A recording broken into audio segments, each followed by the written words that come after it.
Jadi metode ini adalah metode untuk kita sadar, ya. Maka di sini tertulis sadar tajwid sejak dini. Sadar tajwid sejak dini. Selama ini kita membaca Al-Quran tidak sadar tajwid dalam tanda petik. Dia membaca.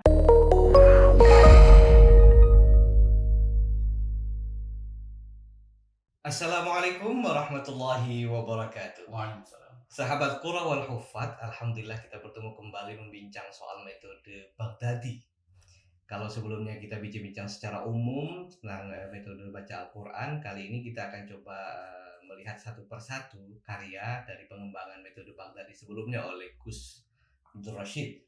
Kita langsung saja sahabat Qura wal Huffaz, tapi nanti kami persilahkan juga kepada sahabat-sahabat yang ingin mengusulkan topik pembicaraan program kita CQH TV melalui program Kipod atau Quran Podcast ini, silakan di kolom komentar diusulkan topik apa sih yang menarik bincang-bincang seputar Al-Quran. Tidak hanya soal metode, mungkin banyak ya. Misalkan contoh, kita menyadari tidak selama ini kalau baca surah Ar-Rahman misalkan, ada berapa sih jumlah ayat yang berbunyi Fabi'ayyi ala'i rabbikuma tukadziban, misal ada berapa sebenarnya, mengapa jumlahnya begitu, atau mengapa alif lam. Banyak topik sebenarnya untuk kita bincang tentang Al-Quran yang saban hari kita temui. Nah, tapi kali ini kita akan coba lihat bagaimana sih metode Baghdadi. Saya lihat di sini ada beberapa buku. Gus Abdul Rashid, Ya. Mungkin bisa cerita ini metode seperti apa, ini kok ada buku, gimana nih? Kalau kita belajar ini kok banyak sekali, berapa lama? Gitu, misalkan. Ya dulu buku Baghdadi kan dulu cuma satu jilid selesai kan. Di sini langsung kita urai karena pertama belajar makhorijul huruf dulu. Di buku 1A ya, 1A ini belajar makhorijul huruf. 1A. Makhorijul huruf. Ya, satu buku. Satu buku. Contohnya gini. Kita baca dulu ya. A, I, udah seterusnya. Baru kita masuk ke contoh, ada di kita sertakan gambar ya. Ada gambar di sini nih. Kita tunjukkan anak didik kita melalui media peraga, bisa papan, bisa slide, macam-macam. Kita tunjuk ini gambar tenggorokan.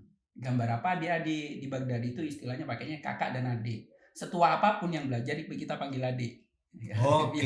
Jadi menjadi ini bagian dari metode.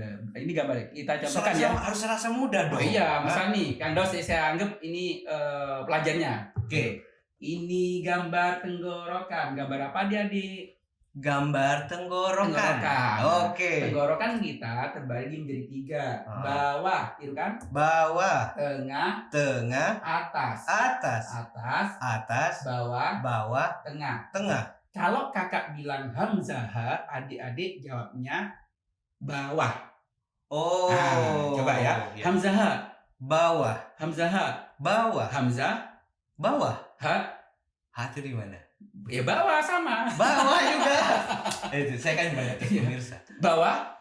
Hamzah. Nah, itu artinya anak-anak ada interaksi dengan anak bahwa dia harus ingat juga ya, ingat. Lama-lama biasa. Oh gitu. Seperti itu modelnya. Ini sampai tuntas nanti anak-anak menjadi hafal makhorijul huruf. Disitulah dia mengaji itu tidak lagi menyalahkan gurunya atau mencari kambing hitam. Selama ini kalau kita ngaji kan selalu mencari kambing hitam. Kata guru saya gitu kan. Ganti guru, kata guru saya. Lalu gurunya yang disalahkan gitu loh. Yang salah kan dia. Misal ada 2 murid. Ada guru A punya murid B dan C. Bacaannya berbeda. Si B bilang kata guru saya demikian, si C bilang kata guru demikian. Padahal bacaannya gurunya sama, bacaan berbeda. Yang disalahkan gurunya, padahal muridnya yang salah. Dengan metode kita sadar mahrot, tidak ada lagi menyalahkan guru. Mahrotnya di mana? Bukan guru kamu siapa, bukan gitu. Oh iya. Mahrotnya di mana? Jadi nggak nyalahkan guru. Kita bicara sistem ya. Iya. Sistem yang udah dibangun. Ya betul. Tidak ada salah. Jadi nanti ada kesadaran terhadap bacaan. Mahrotnya di mana? Sifatnya apa? Oke. Ini buku yang jilid pertama. Yang itu kedua bicara tentang makhorijul huruf. Yang kedua ini sudah mulai pembahasan tentang panjang pendek ya. Ada hukum bacaan. Hukum huruf mat, tapi khusus mat tabi'i. dan tempo dengung di sini. Tempo dengung. Tempo Dua hal dengung, itu ya. iya. Ini setelah tidur dari Baghdadi. Kenapa di Baghdadi itu kok contohnya Allah, Balla, Allah? Itu artinya masalah konsistensi. Membaca Al-Qur'an ini seringkali kita nggak konsisten. Matobi tapi kok panjangin. Contohnya, innahu kana tawwaba. Matobi kok lebih dari 2 harokat lah ini. Oke. Karena masalah konsistensi. Dan memang kalau saya lihat di Al-Qur'an itu paling banyak itu bacaan matobi ya. Ya, matobi. Bahkan Sama untuk dengung, kelas pemula Al-Fatihah itu rata-rata ya matobi, belum ada dengung. belum ada. Gitu. Ya, jadi di situ fokus ke panjang bacaan dan makhraj saja di sana. Berarti metode ini juga semua metode sama mungkin menegaskan soal konsistensi. Konsistensi. Hukum bacaan. Nah, ini kan ini dari Ibnu Jazari itu wal lafdhu apa? Wal lafdhu fi nadhirihi kamitslihi ya. Ya, jadi membaca Al-Qur'an itu harus konsisten ya. 2 harokat ya 2 harokat selamanya gitu loh. Kalau 4 harokat ya 4 harokat, 6 harokat. Jangan sampai 2 harokat lebih dari 2 harokat. Tempo dengung juga demikian. Kadang kan kita baca Bismillahirrahmanirrahim. Ya, misal Bismillahirrahman itu ketarik oleh nada, matobi kok lebih. Bismillah itu 4 harokat. Jadi kita baca Quran jangan terpaku pada nada. Ya. Tapi dengan tajwid misalkan yang benar, dengan sendiri nada itu juga muncul ya. Itulah kenapa rahasianya Baghdadi itu huruf hijaiyah sebanyak 28 huruf hijaiyah diulang-ulang. Allah, Balla, Halla, Talla, Falla, terus seperti itu. Oke, konsistensi. Ini yang konsistensi buku kedua. Konsistensi matobi dan konsistensi tempo dengung. Tempo dengung. Ini ya. Ada menarik nih. Nah ya. Ini itu tempo dengungnya berapa harokat? 2,5. Mana ada? Di mana ada? Gak ada. Coba kita hitung ya. Ini namanya 2 harokat tapi kok hitungannya 4. Ini menarik. Kok lebih lama dari? Kok lebih lama dari ya? Kalau dalam kitab-kitab kan dijelaskan namanya tempo dengung itu. Makanya tadi saya bilang 2,5 itu buat nebak aja kayaknya lebih lama dari matobi'i tadi itu. Secara teori tempo dengung itu ya 2 harokat. Tapi kenapa kok lebih lama? Karena di situ ada huruf nun. Nun itu mau hidup mau mati tetap ada dengungnya, gunnah namanya. Sifat dia kan. Jadi in ada dengung tidak? Ada. Ya, 1 berarti kan? Iya. Nih ada dengung enggak? Oh iya. Ada. Nun mati, nun hidup juga 1 dengung.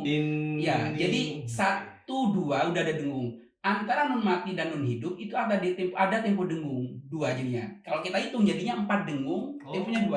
Jadi ni. Jadi jumlah dengungnya 4, temponya 2. Yang 2 dengung asli, yang 2 dengung tambahan. Dengung tambahan menjadi ilmu tajwid tadi. Secara hukum bacaan tetap 2 harokat sama dengan mat. Tapi secara tempo bunyi dia lebih cenderung lebih lama ya dari. Enggak, temponya 2. Yang 2 itu asli. Oke.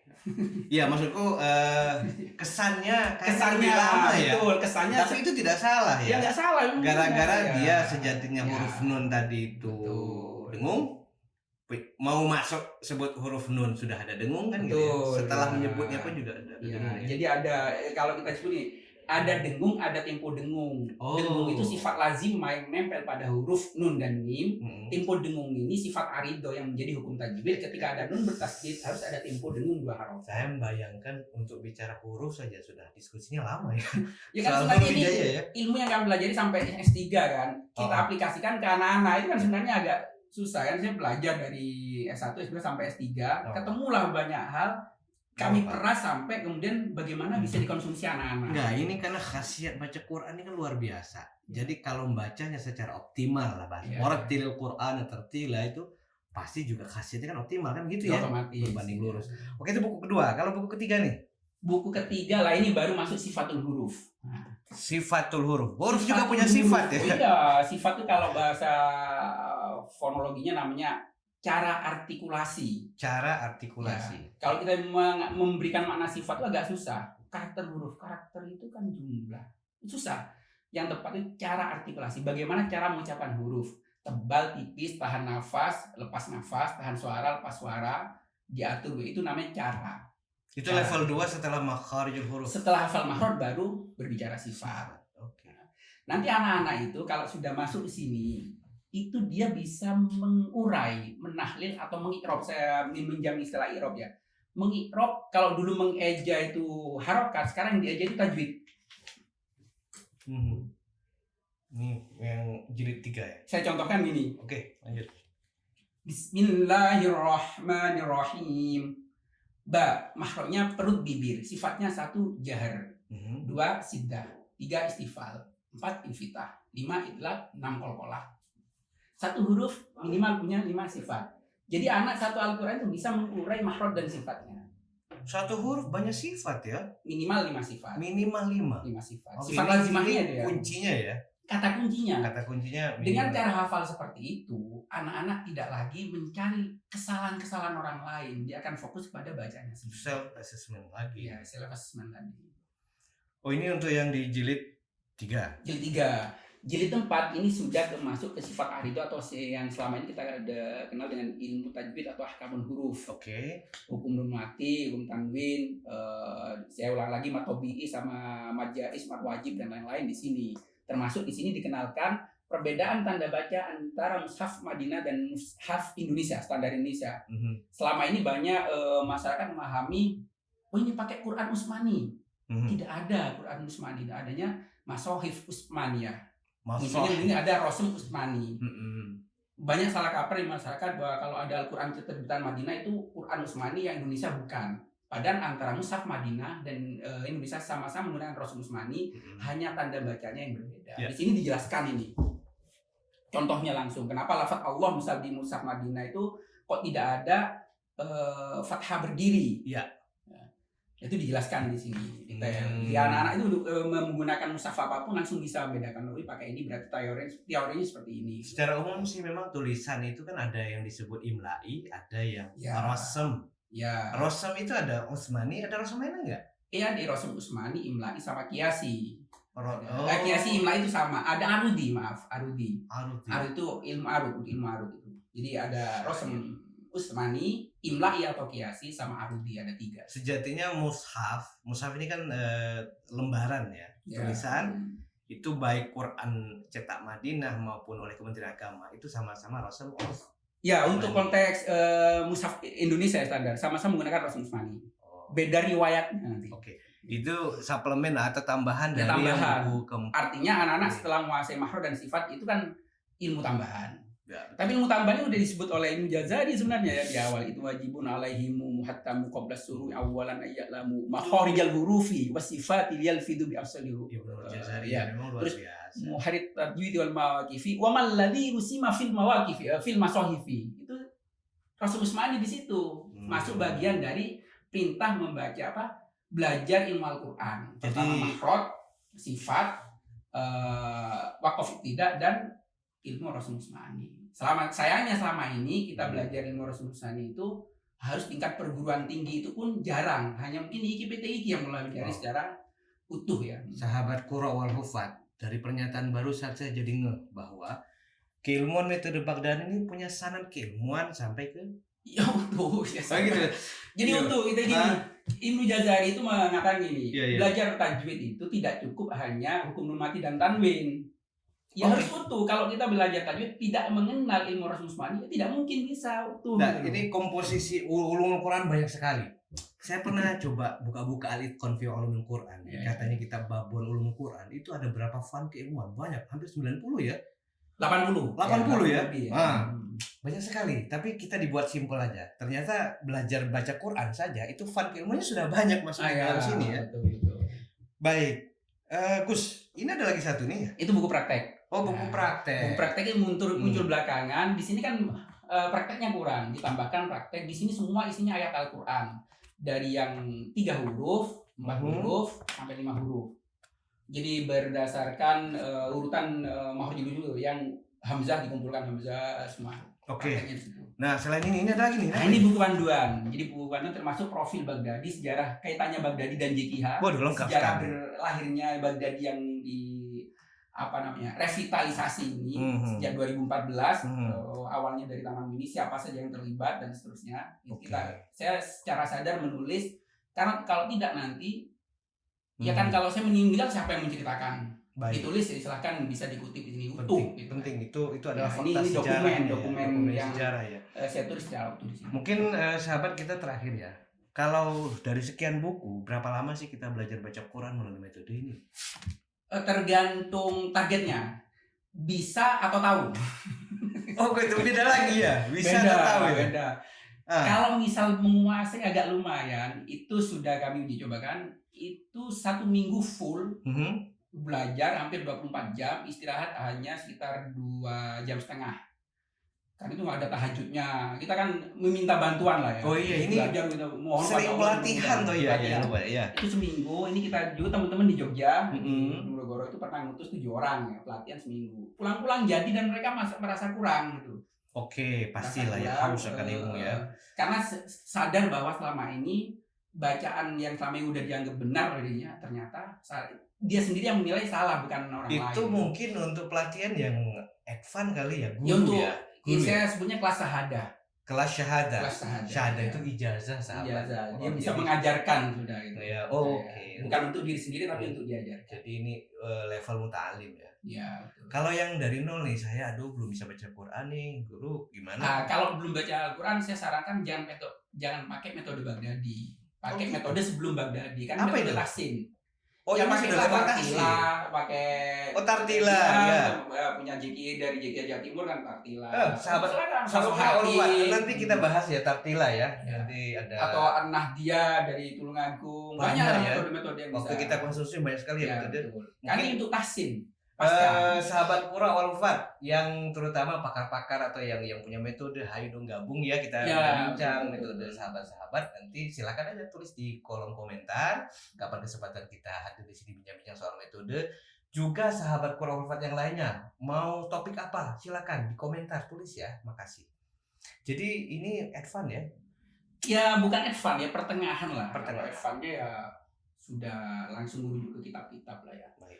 Ini Jadi baru belajar metode pasca ini, metode lah ini. Pasca Kalau metode. hanya sekedar tahu itu gimana itu? ya sekedar tahu ya 2 hari biasanya kita Oh, pelatihan, gitu. ya. Jadi ada paket tahu dan paket bisa. Iya. Setelah itu artinya gini, memotivasi. Setelah tahu kan kita termotivasi. Terakhir gini, silakan Gus soal metode ini atau mau nyontohin apa gitu dari metode ini. Terakhir buat sahabat Qura wal Ufat. Jadi metode ini adalah metode untuk kita sadar. Ya. Maka di sini tertulis sadar tajwid sejak dini. Sadar tajwid sejak dini. Selama ini kita membaca Al-Quran tidak sadar tajwid dalam tanda petik. Dia membaca hanya karena mendengar. Taunya dari mana? Ketika dia dikejar, tidak tahu apakah bacanya benar atau salah. Kalau misalnya benar, kenapa kok benar? Dia juga nggak tahu. Kalau sadar itu gini, saya baca apapun ayatnya, saya bisa mempertanggungjawabkan bacaan saya. Itu namanya sadar.